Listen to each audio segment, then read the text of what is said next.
Olá, meus amigos e minhas amigas, todo mundo que está acompanhando aqui pela TV PT, este momento da Jornada Nacional de Formação Política, Ideias para Vencer. Hoje nós estamos recebendo na jornada o professor Márcio Porchman, professor da Unicamp, ele é da área da economia, mas ele trata todos os temas que dizem respeito à qualidade de vida no Brasil. É uma pessoa que a gente admira muito, foi nosso presidente da Fundação Perseu Abramo, e já foi nosso candidato a prefeito de Campinas, com uma excelente contribuição ao Partido dos Trabalhadores e ao Brasil. É um quadro que a gente admira pelo trabalho intelectual, mas pelo trabalho político e intelectual também, pelo lado da história ao qual ele abraçou na sua vida, que é defender a classe trabalhadora e a transformação social. O professor Márcio vai apresentar para a gente, o Márcio Porchman vai apresentar para a gente o livro que ele está lançando através da editora da Fundação Perseu Abramo, que se chama Cidades e Dissoluções, passado e presente da urbanização brasileira. Como todo mundo está acompanhando aqui, a Secretaria Nacional de Formação, a Escola Nacional do Partido dos Trabalhadores, a Escola Nacional de Formação e Educação Política do PT e a Fundação Perseu Abramo estão realizando a Jornada Nacional Ideias para Vencer. Mais de 20 mil pessoas em todo o Brasil estão fazendo a jornada. E hoje nós vamos estar destinados, nós vamos estar dedicados a pensar o tema da urbanização do Brasil, esse processo histórico, que é o que o Márcio traz, e o momento atual. Afinal de contas, como ele diz aqui no próprio livro, no primeiro capítulo, ele demonstra que, no começo da terceira década do século XXI, no Brasil, viver no Brasil é fundamentalmente viver nas cidades. Que cidades são essas? Que cidades são essas que transitaram de cidades agrárias, a urbanização tardia do Brasil, a industrialização tardia do Brasil, como afetou a formação das cidades, o território urbano, assim como o território agrário, a propriedade da terra é um elemento sempre presente. Então, a gente vai estar falando de economia, de organização social, de geografia, de Milton Santos, de toda uma atuação que a esquerda brasileira também tem que pensar, sobretudo quando a gente se aproxima de eleições municipais, e quando o cenário é tão difícil quanto este do período mais agudo do neoliberalismo e na situação de pandemia em que nós nos encontramos atualmente.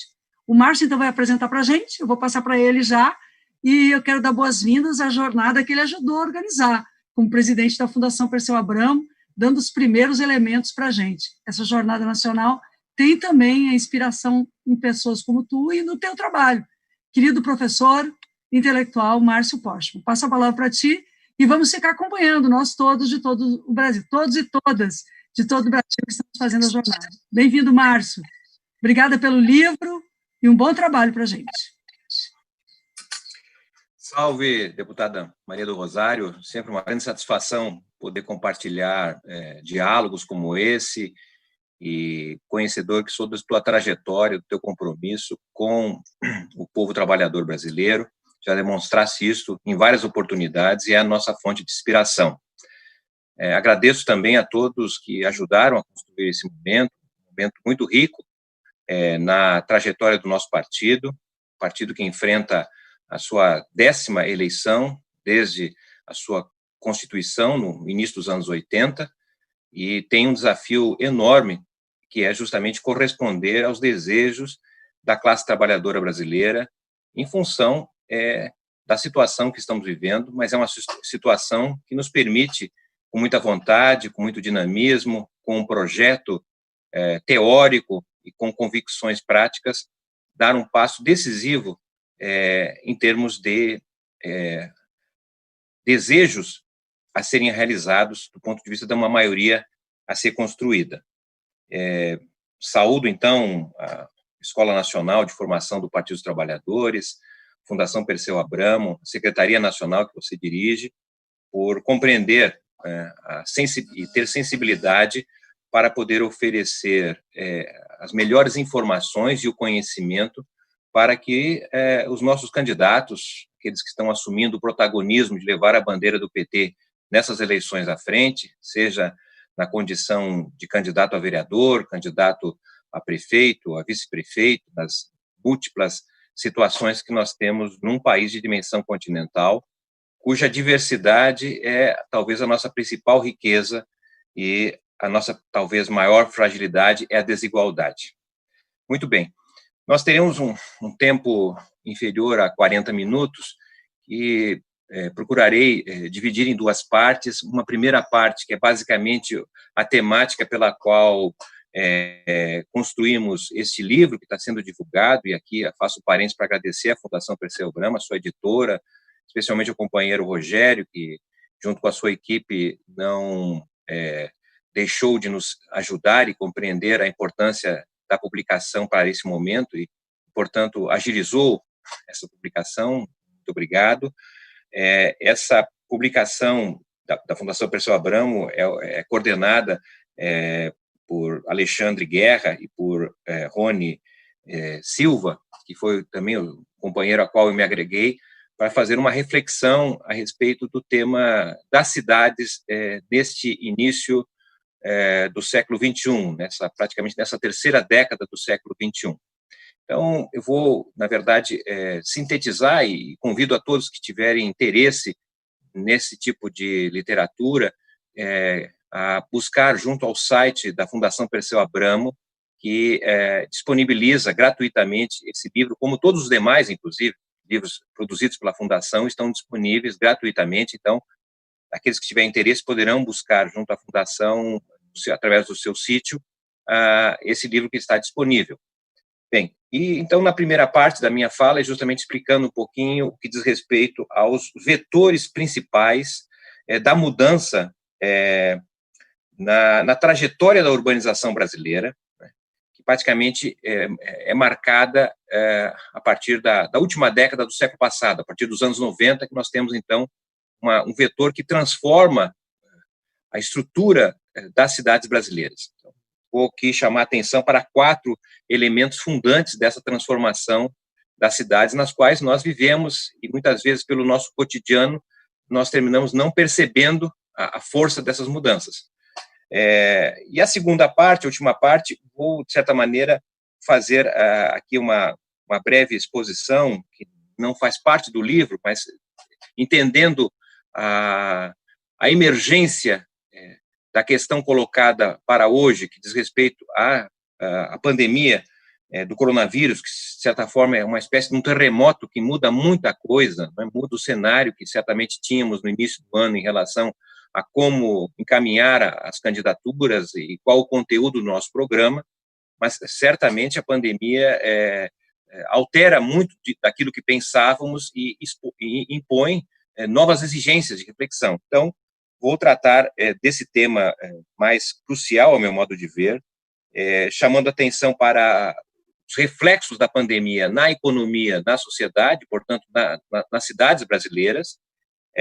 Vou também trazer aqui algumas sugestões que poderiam ser, na verdade, tratadas como alternativas à situação que temos hoje, e, se der tempo, alguma coisa sobre a própria organização do fascismo, porque me parece que o PT, no passado, é claro que se diferencia por cidades, por estados, tinha uma polarização, o Partido dos Trabalhadores tinha uma polarização inicialmente com o PMDB e, posteriormente, com o PSDB.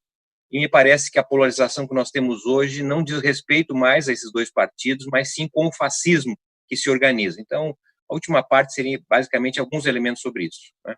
Será, portanto, muito rápida e, se houver, então, interesse, a publicação poderá, de certa maneira, ajudar também. Bom, em relação a essa primeira parte, né, nós temos 2 partes a tratar. A primeira parte está relacionada aos vetores da mudança estrutural na trajetória da urbanização brasileira, que vem, basicamente, desde a década de 1990. Né? Quais são os principais vetores, né? Bem, em primeiro lugar, é importante reconhecer que as cidades podem ter mantido, inclusive, o mesmo nome e por muito tempo. Nós temos, na verdade, cidades desde o período colonial no Brasil, né? Nós tivemos mais de 3 séculos submetido à condição colonial, né? E, portanto, o que nós tínhamos de cidade nesse período que vai desde a chegada dos colonizadores no início do século XVI, até praticamente a década de 1920, então são 420 anos, 4 séculos, é um período que demarca uma sociedade agrária. Por que é agrária? Porque, na verdade, o dinamismo da economia, o dinamismo do país era, na verdade, dependente da produção agrária, da agricultura para a sobrevivência, subsistência, e, sobretudo, a agricultura para exportação. Então, mesmo que o Brasil tivesse vivido a sua independência em 1822, foi uma independência política importante, mas, de certa maneira, essa independência política não foi acompanhada da independência econômica, porque o Brasil ficou praticamente até a Revolução de 1930, até o movimento dos tenentistas, o movimento do modernismo brasileiro, né? Até aquele momento, o Brasil, de certa maneira, convivia a uma espécie de colonialismo do ponto de vista das decisões econômicas, porque as decisões não eram tomadas para o mercado interno, não eram tomadas para o contexto brasileiro, mas as decisões eram tomadas tendo em vista os interesses externos, porque nós produzimos, por exemplo, café, não é? Cana-de-açúcar, entre outros produtos, não para alimentar o povo brasileiro, mas era basicamente para exportar. Então, o que determinava o crescimento, a expansão, era algo que vinha de fora do país, não de dentro. Então, nós podemos dizer que, praticamente, por mais de 4 séculos, o país não tinha um projeto nacional. Era um projeto que dependia da vontade externa. E esse é o período que marca o agrarismo no Brasil. Então, nesse sentido, as cidades que nós temos são cidades vinculadas a esta dinâmica. Não é? São cidades que têm uma base comercial, uma base financeira, administrativa, para servir os interesses do campo. Não é? E, obviamente, dessa relação com o exterior, com as exportações, com a importação, nesse sentido. A partir da década de 1930, e podemos dizer que entre os anos de 1930, entre as décadas de 1930 e a década de 1980, nós temos uma outra sociedade se constituindo, que é a sociedade urbana, a sociedade industrial. Ou seja, o dinamismo do país não é mais dada pela agricultura, pela exportação, que segue importante, mas agora a dinâmica passa a ser urbana, passa a ser industrial. Não é? E nós fizemos uma transição do campo para a cidade, uma das mais rápidas do mundo. Porque, por exemplo, países como a França levaram cerca de 130 anos para deslocar a sua população do campo para a cidade. E nós fizemos isso em 3 décadas. Entre 1930 e 1960, houve um deslocamento humano de grandes proporções e que permitiu que o Brasil, a partir dos anos de 1960, se tornasse urbano, isto é, passasse a ter a sua maior parte da população vivendo nas cidades. Até então, o grosso da população vivia no campo. Não é? Então, essa transformação ela é riquíssima, mas, na verdade, se constitui numa urbanização que estudiosos, como Milton Santos, para citar um, entre tantos outros, não é, chamam a atenção para uma urbanização diferente daquela ocorrida, por exemplo, nos países ricos, como os Estados Unidos e como a Europa, né, que foi uma urbanização, no caso europeu, não é, a construção de cidades basicamente enxutas, em cidades em que as pessoas, uma alta densidade, as pessoas se congregavam muito proximamente, portanto, tinha muito proximamente tudo o que precisavam, desde o local do trabalho, a moradia, o comércio, o entretenimento, a escola do filho, o hospital, tudo relativamente próximo e relativamente bem servida de transporte. E, de outro lado, nós temos um modelo da urbanização estendida, que é um pouco a experiência dos Estados Unidos, que, de maneira geral, tem um centro relativamente pobre, mas uma região suburbana relativamente rica, não é? Com aqueles filmes hollywoodianos em que os ricos moram em áreas afastadas do centro, mas aquelas casas com 4 carros, piscinas, etc. Ou seja, é um modelo de infraestrutura diferente do ponto de vista da construção da cidade. Bom, nós fizemos o que há de pior nesse sentido, né? Porque o que aconteceu? Nós mantivemos o centro das cidades assim mais antigas, né? Aquele centro relativamente pequeno, de ruas estreitas, como eram as cidades agrárias, e o povo que foi chegando do campo sem ter lugar, sem ter espaço, sem ter planejamento de acolhimento desse povo que vinha do campo, foi cada vez mais deslocado para regiões mais distantes do centro. E por isso se constituiu o que chamamos de periferia, não é? Nas áreas que são, digamos assim, mais horizontais, não é? Mas em cidades como Rio de Janeiro, que não tem essa possibilidade, então construiu as favelas, não é? Então, a nossa urbanização é uma urbanização periférica, porque, de certa maneira, deixou no centro relativamente rico, melhores condições, e depois o que nós temos é a periferia mais distantes, em que os pobres foram para lá deslocados que vinham do campo e serviram de mão de obra para essa cidade industrial, cidade urbana, mas morando muito longe, gastando muito tempo para deslocar, e em áreas que não tinham urbanização, que a luta pela terra foi absolutamente fundamental. E isso que gerou, digamos assim, ao final dos anos 70, né, um novo sujeito social que vinha da industrialização, o sujeito social que foi reivindicar água, esgoto, transporte, não é? Ainda no final dos anos 70, como Eder Sader nos mostra no seu livro fantástico sobre o novo personagem, quando os novos personagens entram na história, na verdade, não é? Esse novo personagem ajudou a construir movimentos sociais importantes, reivindicatórios, foi a base, inclusive, da oposição sindical em vários sindicatos do país, constituindo um novo sindicalismo e resultando, inclusive, no nascimento da CUT, na formação do PT.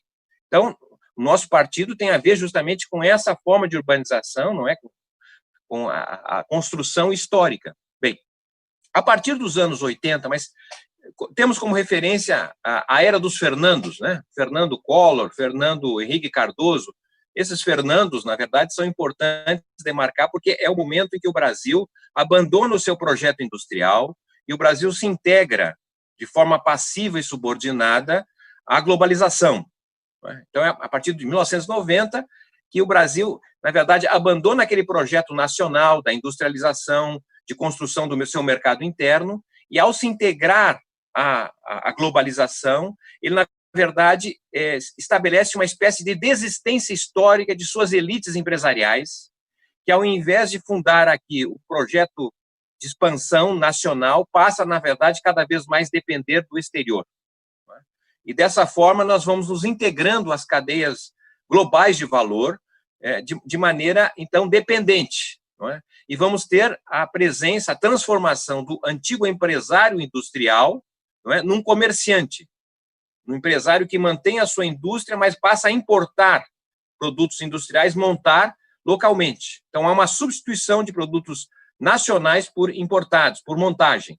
E outros industriais que vendem a sua planta para empresas estrangeiras ou até mesmo fecham, vendem, e com este dinheiro passam a se transformar em rentistas, em colocar o dinheiro no banco e depender, então, do rentismo, não é? Depender das transferências orçamentárias, das altas taxas de juros, do manejo da moeda que o Banco Central vai fazer, em geral, não é? Para essa camada do rentismo improdutivo que nós temos hoje. Isso ali se dá nos anos 90. Então, o enfraquecimento, não é, do dinamismo interno leva, eu diria assim, à desindustrialização do país, ao esvaziamento industrial. Uma indústria que representava cerca de 35% do PIB se reduz para algo inferior a 10%, que é o que temos hoje. Então, essa mudança na infraestrutura econômica do país vai dar vazão agora aos serviços.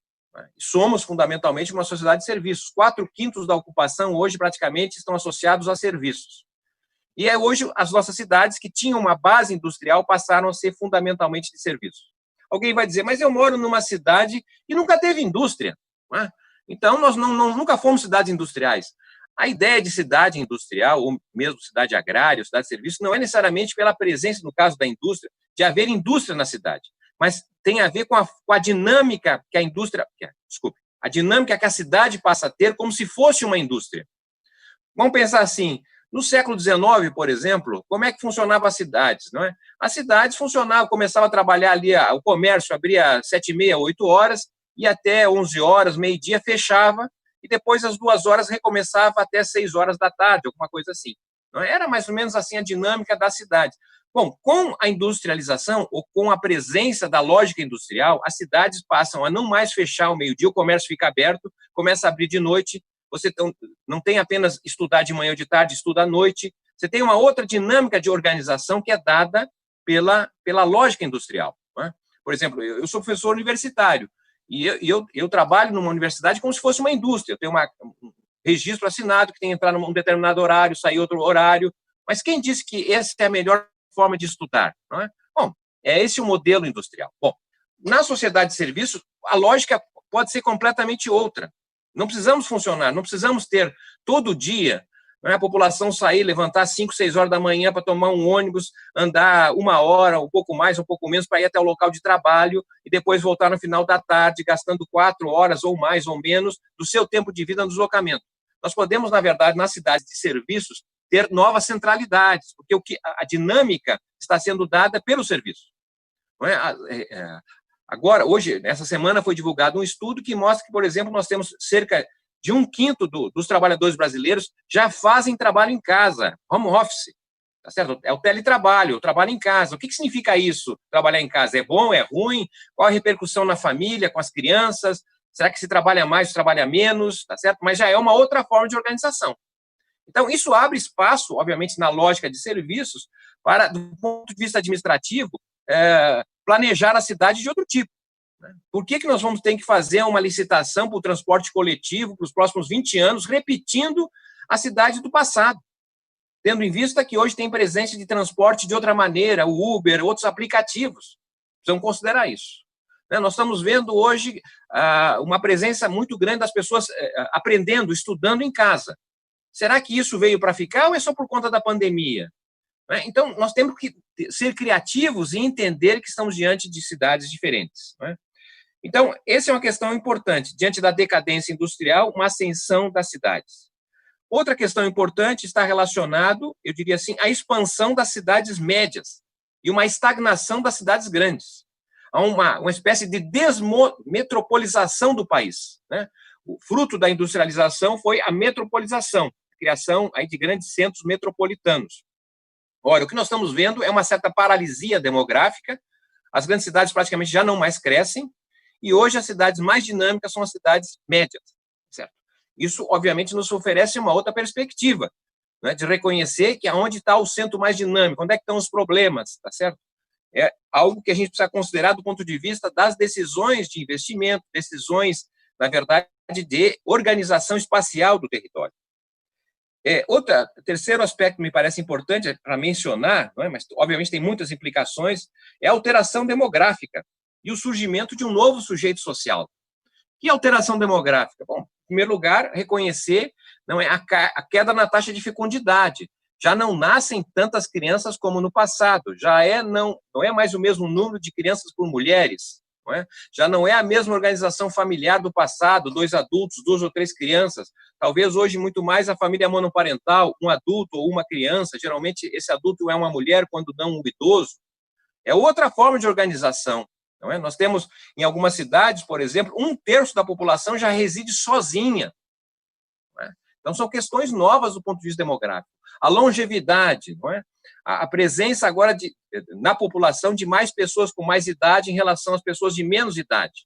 Na eleição de 2018, por exemplo, a participação dos eleitores de 60 anos e mais, como eleitores, foi maior do que a população de 18 a 24 anos de idade. Nunca tínhamos isso. Então, é uma mudança demográfica, são outros desejos, outros interesses que a gente precisa considerar do ponto de vista de um programa de governo. E, obviamente, a questão do sujeito social. Falávamos rapidamente anteriormente em relação à efervescência da urbanização e da indústria que criou um sujeito social na metrópole, nas regiões periféricas, que foi a base, inclusive, da emergência do novo sindicalismo, da construção da CUT, do PT, etc. Bem, hoje o novo sujeito social não é mais esse. O sujeito social é um sujeito de serviços, tá certo? E esses serviços, na verdade, dizem respeito a ocupações que não oferecem mais a identidade, o pertencimento, como anteriormente era definido por categorias profissionais, por organizações que resultavam da sociedade urbana industrial. Então, por exemplo, há 30 anos atrás, a gente perguntava para ele, o que você faz? Eu trabalho na indústria. Que indústria? Metalúrgica. Então você é metalúrgico. Você é metalúrgico, você tem um sindicato dos metalúrgicos, tem uma central dos trabalhadores, tem uma identidade, um pertencimento. Ora, hoje, você pergunta para outra, o que você faz? Eu sou motorista da Uber ou qualquer outro desses aplicativos, E aí, o que você faz? Eu desloco a pessoa para lá e para cá, mas o dinheiro que eu ganho é relativamente curto, eu também estou trabalhando de vez em quando posso, como segurança de um restaurante, e no final de semana eu ajudo lá a minha mulher a vender produtos de embelezamento. Bom, então você faz várias funções? Sim, eu faço várias funções, mas o que você faz? eu faço qualquer coisa. Ou seja, o qualquer coisa é uma indicação de que ele não tem identidade nesse trabalho. Ele pertence ao quê? Qual categoria? Então, isso diz respeito ao fato que as instituições que nós temos hoje são instituições que estão com dificuldade de representar esse novo sujeito social. E é nesse sentido, e eu vou deixar para o final, que é a base, talvez, que vem ganhando importância à direita, não é? Pelas suas formas de atuação. Mas vamos deixar isso para o final, né? Mas só para chamar a atenção, tem um novo sujeito social que é importante a gente reconhecer, que ele é a força do dinamismo, é o sujeito da transformação, para o bem ou para o mal, né? Depende de como é que nós vamos dialogar com esse sujeito. E, por fim, a questão da alteração, eu diria assim, das necessidades de infraestrutura, né, de uma cidade. Uma cidade industrial tinha um tipo de infraestrutura que a de serviços não precisam mais. Nós tivemos, por exemplo, em 1930, o Brasil tinha cerca de 30 milhões de habitantes. Hoje nós temos 211 milhões de habitantes. Então, foi um momento em que de muitas pessoas nascendo no Brasil, tá certo? Uma pressão demográfica enorme. E se a gente olhar agora um pouco para frente, nós estamos hoje 210, 211 milhões, e segundo o IBGE, talvez chegaremos a 240 milhões. Ou seja, nós temos mais 30 milhões apenas de pessoas para incluir, relativamente poucas pessoas a chegar todo ano nas cidades. Então, isso dá para planejar melhor a cidade, né? Uma das coisas que nós estamos vendo é prefeito e governadores cortando escolas. Eles dizem, não tem aluno. Então, você fecha a escola e põe os alunos para passear no ônibus, para se centralizar numa escola. Será que esse é um modelo melhor? Será que nós não podemos, como temos menos criança, relativamente, melhorar o ensino, a qualidade, ensino integral? A questão das pessoas com mais idade, como é que é o sistema de transporte para as pessoas? Porque a gente sabe, as pessoas vão ficando mais velhas, têm dificuldade de se locomover, o transporte que nós temos não é muito adequado, as pessoas têm dificuldade de caminhar, as nossas calçadas nas cidades não são as mais interessantes, as pessoas vão ficando isoladas, a questão dos cuidados. Então, tem novas questões colocadas no ponto de vista da agenda. Estou aqui olhando agora o horário, eu acho que eu tenho mais alguns minutos para tratar, então, da segunda parte. Tá certo? Então, essa primeira, de alguma forma, você encontra nessa publicação, caso tenha interesse de tratar melhor do entendimento desse contexto mais geral de transformações das cidades brasileiras, do nosso movimento de urbanização. Não é? Bem, então, a segunda parte, que é uma parte mais referente à questão da atualidade, da emergência sobre a qual nós estamos convocados, né? Tendo em vista as repercussões, né, desse terremoto que representa a pandemia da Covid-19. Né? Bem, o que me parece importante chamar a atenção é que nós já vimos mal, né? Ou seja, desde o golpe dado em 2016, né, nós tivemos, desde o golpe estabelecido em 2016, nós tivemos, na verdade, a incapacidade de voltar a crescer, de voltar ao patamar que tínhamos em 2014. A economia, em janeiro de 2020, era ainda 3% menor do que a de 2014. A renda per capita dos brasileiros, no início de 2020, era 7% menor de 2014. Então, já não estava nada bem. Bom, mas, infelizmente, pela chegada da pandemia, né, pela total desorganização que nós estamos vendo no país, a incapacidade da governança, não é, de uma governança decente desse problema, nós vamos ter não apenas um período mais longo da presença da pandemia, porque a pandemia poderia durar 2 meses, no máximo 3 meses no Brasil, se fosse tudo bem feitinho, de acordo com, não é, o protocolo. Mas o Brasil ousou, dada a governança que nós temos hoje, não é, a fazer diferente, mal feito. Então, nós, infelizmente, vamos ter uma pandemia durando mais tempo. E não apenas durando mais tempo, como também teremos os efeitos derivados disso na economia e na sociedade mais profundos, mais dramáticos. Então, não se sabe muito bem qual o efeito econômico, mas temos certeza que se trata justamente de uma queda incomparável do ponto de vista da produção, da renda, do emprego. Pode-se pensar alguma coisa em torno de 10% de queda do produto interno bruto brasileiro. O que significaria dizer, não é, que em janeiro de 2021, a renda média dos brasileiros seria 20% menor do que fora em 2014. É inimaginável no Brasil uma situação como essa, mas, infelizmente, o quadro está apontando para isso.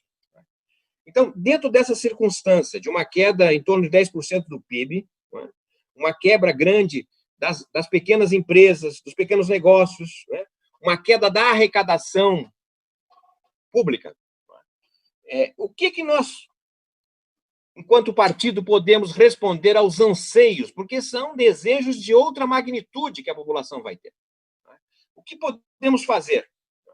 Bem, obviamente que isso não tem solução no plano local. Seria, digamos assim, inimaginável nós dissermos para a população que as nossas candidaturas vão resolver o problema local. Isso é uma questão estadual, é uma questão nacional, é uma questão até mundial, se quiser.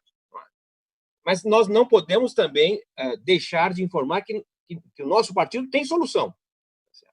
E essa solução já começa no plano local. E o que eu quero apresentar diante dessa gravidade? Não é? Em primeiro lugar, chamar atenção para o fato que o capitalismo no Brasil não tem condições de resolver o problema tal como se apresenta. Nós estamos diante de um declínio do capitalismo no Brasil. Certo? O esvaziamento, perda de vitalidade. Nós estamos, portanto, em 2020, considerando 2015, não é? No 6º ano de declínio do país, do ponto de vista econômico. Não é? Então, me parece que seria uma heresia dizer à população que nós temos condições de resolver. Não é? A situação do desemprego, a situação da quebradeira dos negócios, apostando no capitalismo. Obviamente que isso não significa dizer que nós não devemos dar apoio e, de certa maneira, esforços para o que já existe do comércio, existe da indústria. Tem que ter um esforço, evidente, para manter o que temos e tentar estimular isso. Mas isso não será capaz, tá certo, de incorporar uma massa de desempregados, um excedente de força de trabalho, hoje já desnecessário aos interesses do capital.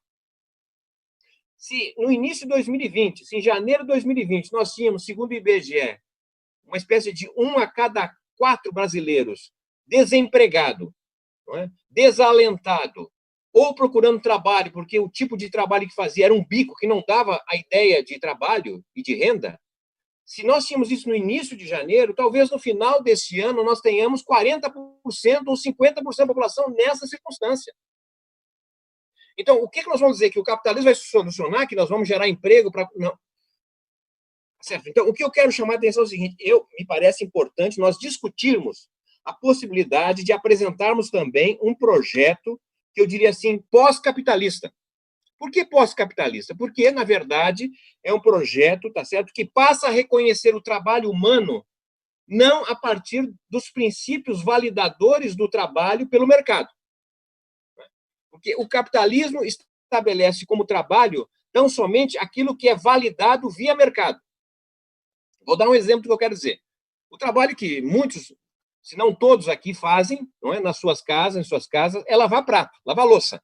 Certo? Lavar louça em casa, eu posso lavar louça em casa a minha vida toda e não serei remunerado por isso, não poderei contribuir para a Previdência e sofrer algum acidente lavando prato, será acidente doméstico. Ora, esse mesmo trabalho validado pelo mercado, isto é, se eu for lavar prato num restaurante, num bar, se eu for lavar prato, eu poderei, ao lavar prato, ser remunerado, certo? Contribuir para a Previdência Social, me aposentar, portanto, lavando prato no restaurante, e se sofrer algum acidente, será acidente de trabalho. Eu tenho uma rede de proteção. Não é? Então, o que eu quero chamar a atenção é que esse trabalho validado pelo mercado é cada vez mais restringido nas condições em que o capitalismo hoje opera no Brasil. E nós temos uma massa de trabalhadores e trabalhadoras que, de certa maneira, estão distantes, excluídos dessa possibilidade. O que nós podemos fazer como um partido de esquerda? Ora, é oferecer um horizonte de integração, de inclusão que não seja pelo mercado. Mas como? Olha, em primeiro lugar, reconhecer, tá certo, que a nossa vida depende do trabalho socialmente útil. O trabalho que as mulheres fazem em casa, mas também os homens, é um trabalho socialmente útil para a família, tá certo? Para a sociedade. O trabalho de cuidados sociais, cuidados pessoais, o trabalho comunitário. Esse trabalho é fundamental. Ele só não é reconhecido pelo mercado, mas ele existe. Bom, o que eu estou sugerindo? Bom, eu estou sugerindo que nós tenhamos um sistema, as prefeituras podem ter um sistema de reconhecimento desse trabalho. Isso, obviamente, é muito simples, tecnicamente simples de reconhecer, tá certo? pelas tecnologias de informação, isso é possível. Não vou falar sobre isso, mas eu quero chamar a atenção à ideia. Certo? A ideia é qual? Nós tenhamos capacidade de reconhecer o trabalho que é necessário, que é o trabalho socialmente útil, que é o trabalho de cuidados, o trabalho na família, o trabalho comunitário. Esse trabalho reconhecido equivale a crédito social.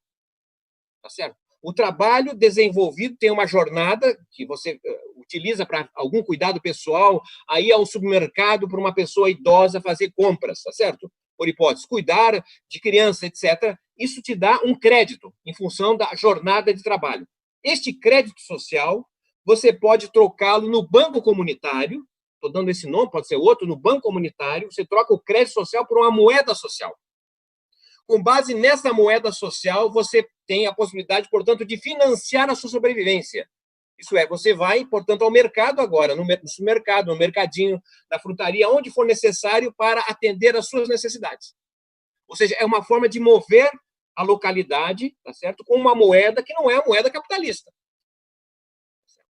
Porque a prefeitura não tem condições de emitir essa moeda. Quem emite é o Banco Central. E o Banco Central é o governo federal, é o Bolsonaro, que tem outra lógica. Mas nós podemos fazer isso. O banco, tá certo? Vamos pensando do início para o final. O trabalho socialmente útil, reconhecido, dá direito a crédito social. O crédito social é equivalente a uma moeda, tá certo? Que é emitida por banco. E qual é o papel da prefeitura? A prefeitura é organizar isso aí, sistema.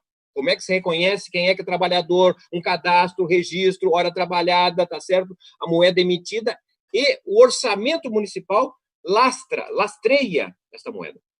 Certo? Não é uma moeda fictícia, evidentemente, é uma moeda que tem um lastro no orçamento. Então, o que eu quero dizer de forma simplificada é que o município emite moeda. Não é a moeda capitalista, tá certo? É uma moeda de um outro arranjo de sociedade. Tem alguma coisa a ver com a economia solidária, que é importante resgatá-la, mas a economia solidária foi pensada nos anos 80 e 90 para uma realidade que eram os trabalhadores, que eram industriais, perderam o emprego na recessão do Collor, tá certo? Na reestruturação produtiva. Então, eram trabalhadores, eram um sujeito social que tinha ainda uma disciplina no trabalho, tinha uma experiência de trabalho cooperativo, etc., coletivo. Então, a economia social, a economia solidária foi fundamental para aquele momento. Ela também é. Só que o momento atual é o momento de uma massa de pessoas que não foram assalariadas, uma massa de trabalhadores, como se diz, empreendedores de si próprio, etc. Então, é outra forma de organização. Né? É uma massa de mulheres que precisam ser reconhecidas, que exercem um trabalho socialmente útil, mas o mercado não reconhece. E as coloca num papel secundário, ou até num sobretrabalho, porque é um trabalho muitas vezes realizado fora de casa e depois em casa. Então, temos aí, eu acho, questões novas a serem colocadas. Não é? A emergência da mulher, a emergência da questão racial, tá certo? É todo esse mundo escondido pelo capitalismo. Nós precisamos, na verdade, colocar luz em um grande diálogo, uma grande oportunidade, nós irmos até essa massa, esse sujeito social que hoje nós temos dificuldade de conversar com eles, porque eles não estão em sindicatos, eles não estão na associação de bairros. Onde está essa massa? Estão nas igrejas, estão circundados pelo crime organizado. Então, me parece uma oportunidade essencial, tá certo? A crise que está dada é uma crise de dificuldades, tá certo? Não é nada simples, mas é na crise que a gente gera as oportunidades e as esperanças para a mudança. Temos esta condição do nosso partido entrar em 2020, tá certo? Reconectado com esta parte importante da sociedade e, de certa maneira, reconhecer que o processo de emancipação do nosso país passa pela transformação desse sujeito social em ator político relevante. Com isso, eu termino, na verdade, vou terminar chamando a atenção para a polaridade ao qual nós estamos hoje expostos. Não é que nós escolhemos, é que nós fomos expostos a esta circunstância. Qual é a circunstância? Não é a polarização com o PSDB. Né? Vamos lembrar aqui, na eleição de 1994, não é? Presidencial, a somatória dos votos dos dois candidatos, de Lula e Fernando Henrique, não é? Responderam por quase 80% dos votos.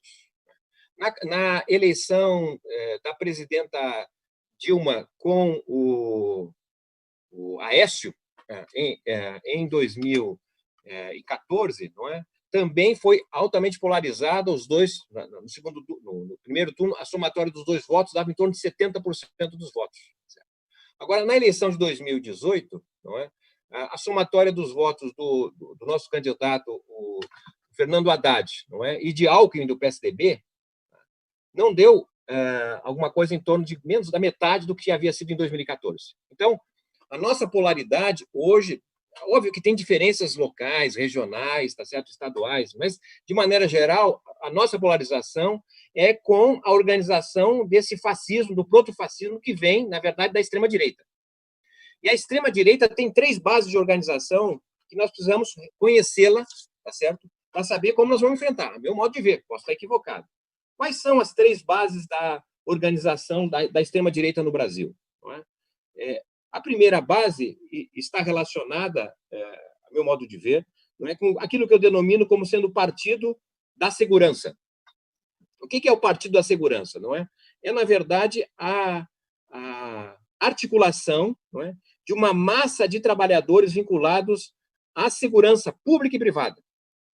Estou falando aqui de algo como 5,2 milhões de trabalhadores. Quem são essa gente? Bom, uma parte são trabalhadores público, que vive de salário, de renda pública, que são, na verdade, Forças Armadas, tá certo? A Polícia Federal, as polícias militares, polícias civis, a polícia penitenciária, polícia das cidades, as metropolitanas, etc. Tá certo? Mas, em maior número, nós temos os vigias, vigilantes, porteiros, seguranças de prédios, tá certo? E trabalhadores também das indústrias de armamentos e de software de segurança, de cerca elétrica, de câmera, etc.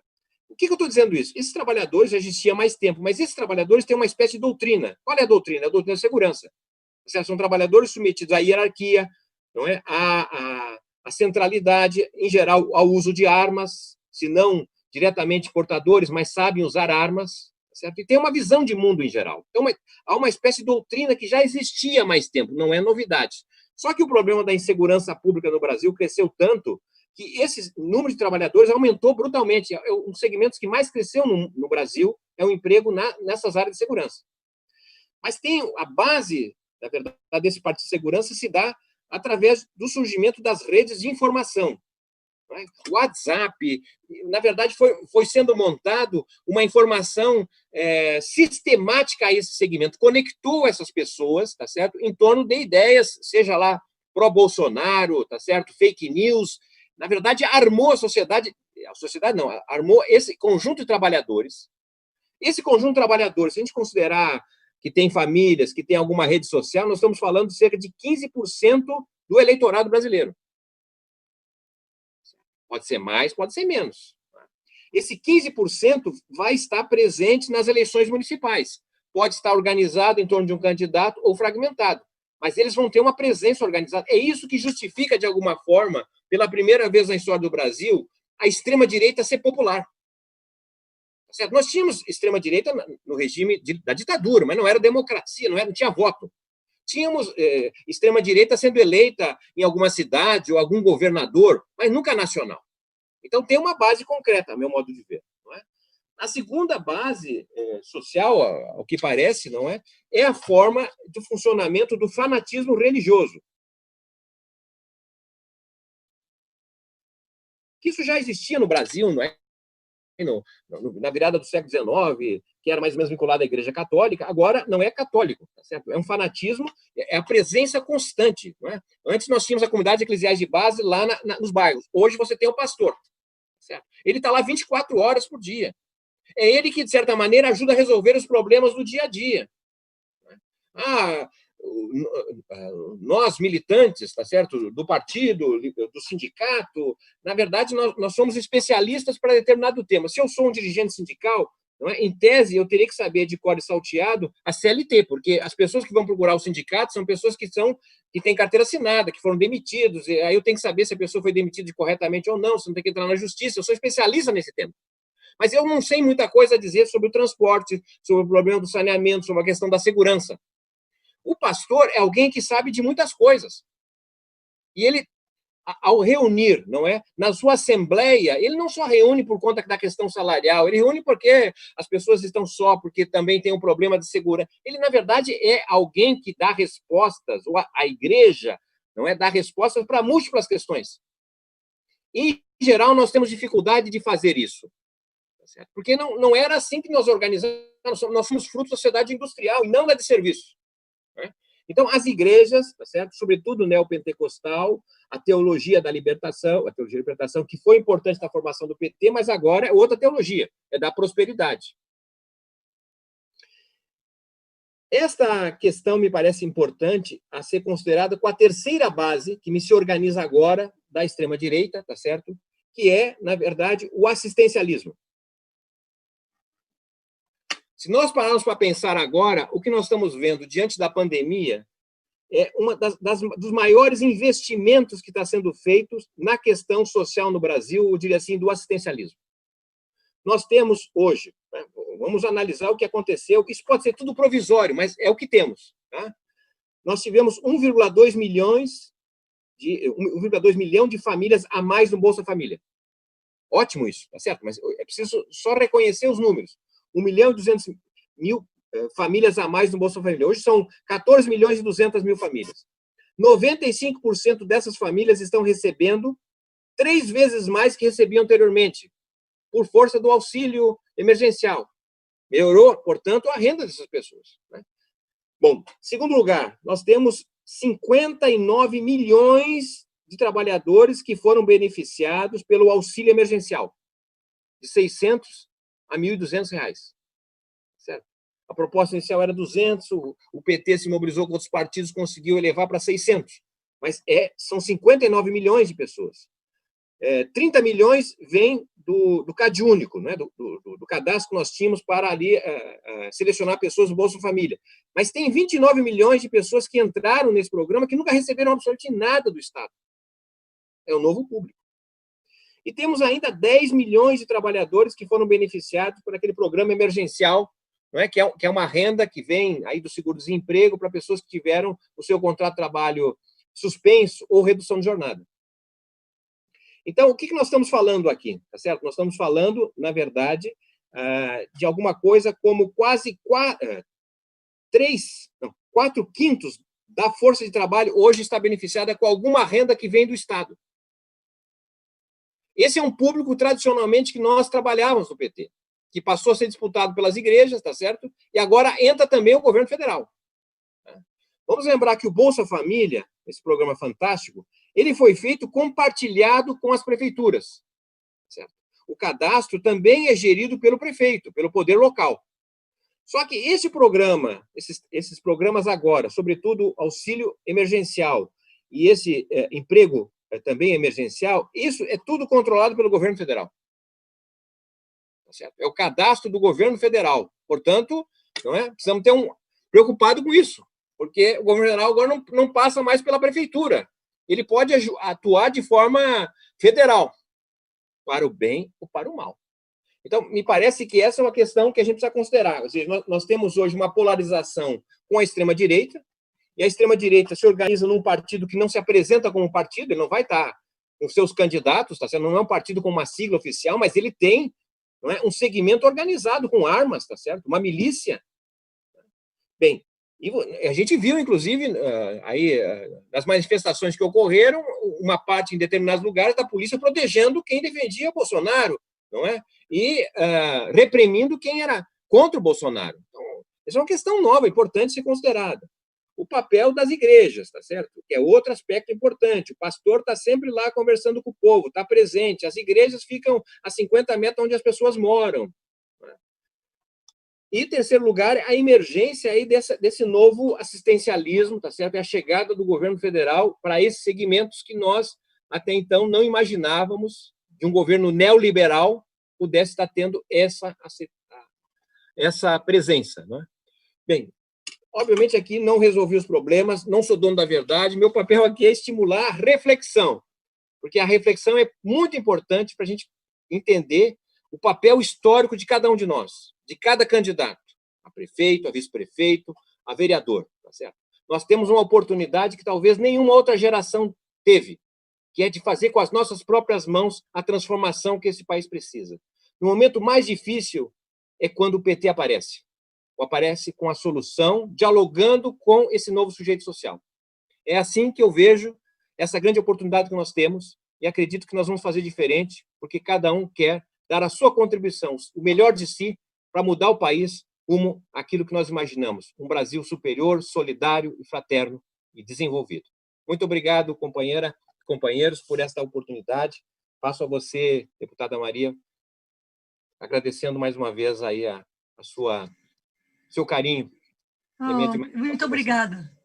A gente que agradece, o professor Márcio Portman, o nosso companheiro Márcio Portman, trouxe muitos elementos para reflexão desta Jornada Nacional de Formação. A gente vai buscá-lo outras vezes também, para refletir sobre esses caminhos que ele propõe para as cidades, propostas locais, mesmo conscientemente aqui apresentando que nós estamos diante de desafios que estão no plano nacional e até mesmo internacional. Mas, ainda assim, nós não nos furtamos de termos uma ação criativa, criadora e democrática. E eu queria, Márcio, nessa finalização, valorizar isso também, porque toda a experiência nossa aqui, o pessoal da SNAI, aqui o Soriano, que é o secretário, o pessoal que está construindo, a Ideli, a Miriam Belchior, o pessoal que está construindo junto essa jornada aqui por este viés da formação dos programas dos municípios, que nós contamos muito contigo para isso. Eu acho que crescemos muito com essa abordagem sobre a economia local, sobre não abordarmos a economia somente pela perspectiva do mercado, mas do potencial que há em valorizar-se o trabalho que é socialmente útil, aquilo que existe de fato sendo realizado para a vida das pessoas. E, além disso, eu acho que tu trazes essa questão do desenvolvimento das cidades e agregas o tema da formação de uma consciência, porque para enfrentarmos toda essa lógica é preciso também uma disposição pedagógica de participação e de democracia com esse novo sujeito social que está composto aqui nas cidades a partir da lógica que foi construída ao longo deste período. É isso, Márcio? Perfeito. Então, deixamos assim, olha, obrigada, Márcio, obrigada a todo mundo que compõe a jornada, ao pessoal que assistiu e que vai estar revisando aí esse conteúdo importantíssimo na nossa formação da jornada Ideias para Vencer. Vamos para as eleições com as nossas ideias, com a nossa certeza de que a luta sempre estará em primeiro lugar para todos e todas nós. Obrigada, professor Márcio, um abraço, companheiro. Tchau, gente.